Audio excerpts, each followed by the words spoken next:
Hey guys, today we're going to be doing the second deadly sin. If you didn't watch my previous video, we did the first one. So if you do want to watch that one, you can go back and have a look. Now, I want to request that maybe you grab your sketchbook as well. We draw together. It's not bad sharing the creative process. And if you do, please let me know down below what you drew, because that stuff really interests me and it genuinely makes me happy. So let's get into it. So as we're getting started, I want to just give you a broad overview of the deadly sins. There are a vast amount of sins in this world, and these 7 ones are the most deadly. Today our focus is on the sin of greed. It can be best described as the placement of ultimate value upon material possessions, as well as the placement of our identity through these possessions. So in English, that means that we put a lot of value onto material stuff rather than, say, into emotions such as love or happiness or stuff like that. And when we say that we put our identity through these possessions, it's kind of like, well, look at my car. My car is expensive. I am thus a very high person in status, and it reflects part of my identity. Now, the consequence of this deadly sin can be best described as a dog chasing his own tail. From personal experience, it has become quite evident to me that material objects hold temporary value that dissipates rather quickly as time progresses. The excitement of getting something new wears off, and the ruthless demand of an additional material possession, to quench that thirst, returns very quickly. And I've structured this sentence together. It makes sense to me, but let me know if it makes sense to you too. Materialism comes down to the God of today's society. And this God, my dear friends, is called money. We have got this Mr. Money guy on the highest pedestal of all pedestals in the universe. From day one, we are told that we should pursue him, try and acquire him, and have as much of him as possible. He is the one almighty God, and we have to respect that. So in this drawing, I wanted to convey some of these meanings, seeing as I'm trying to encapsulate that concept. So while I was sketching the rough ideas of the concept of greed, I found that I had 2 particular messages that I wanted to strongly show. The first one played with the idea of consumerism, how we have consumed the natural environment and spat out these mass-produced architectures that tower over us in civilization. They are the ugliest and blandest and tallest and cheapest buildings. I'm talking about those ones. They lack any sign of individuality and creativeness. So I chose to kind of stick that in the character's head and tower over him. Another thing I really wanted was to show this character's greed. I really needed it to shine through, and it needed to be a very visual portrayal, seeing it is a drawing. So you need to see the greed seeping out of him. That's what I tried to do. So I had a hungry, tormented animal that can't be satisfied. In the center of the monster's heart, I added the God card that I was talking about earlier.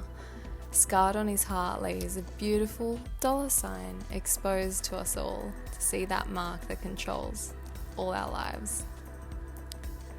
I really spilled my heart into this drawing, and I couldn't help but reflect upon my own greed. These feelings really fueled me, and I tried to just pour them all onto the paper. As I was doing so, they felt monstrous and powerful, and it was kind of interesting how you could translate those emotions onto the paper. I don't know, it's such a cool process, and that's why I love doing art. You can just convey all these emotions, these thoughts, these values, these feelings into a small visual image that's compact. Now, I've sat here and described what this means to me, but I'm also interested in seeing what this particular drawing means to you, if you see any other meaning seeping through it. But yeah, just let me know, because I find this stuff so interesting. So this wouldn't be a demi drawing if it didn't have 100 eyes again and those big elf ears. They're kind of my traits at this point, so I add them to pretty much all my characters. With the shading process, again, I always do it pretty similar. I went over the whole drawing, well, the line work, in flat colours with just the watercolours, and then I go over it with the Faber-Castell Polychromos pencils.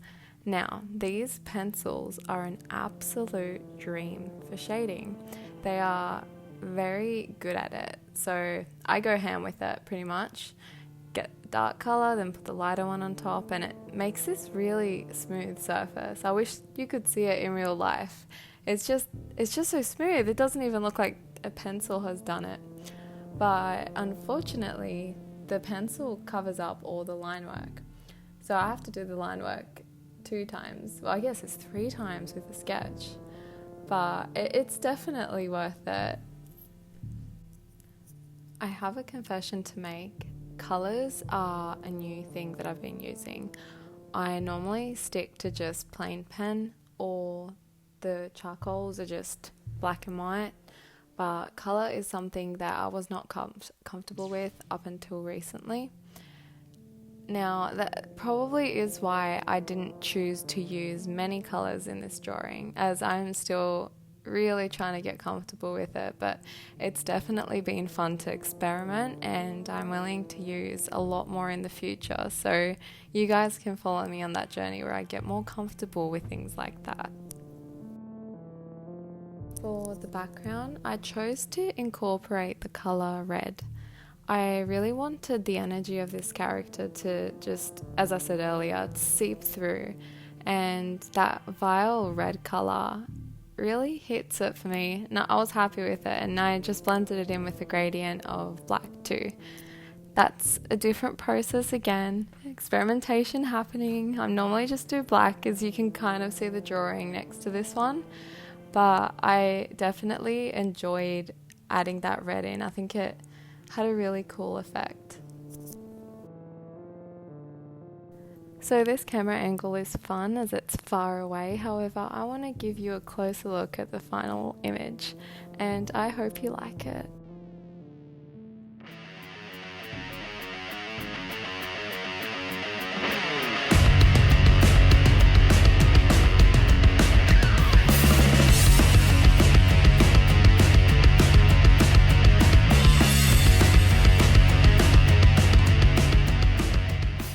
So there you have it, guys. That's the final image of my interpretation of the Greed Sin. I hope you enjoyed the video. I'm still getting comfortable with making these videos. I'm enjoying it, that's for sure, but I would also like to know what you guys want to see. Just let me know any video ideas, anything that comes to mind. I'm happy to take advice, happy to take criticism, happy to take it all. So anything that you want to share, just leave a comment down below. Have a good day, have a good night, wherever you are in the world, and I will see you next video. See ya. And if you're not doing so already, you can follow my Instagram, Touch of Chaos with 2 S's, for more higher quality photos of my art, and my TikTok, Touch of Chaos, for a bit of a creative side when it comes to sharing my content. Alright, I swear I'm done now. That's all I had to say. Bye!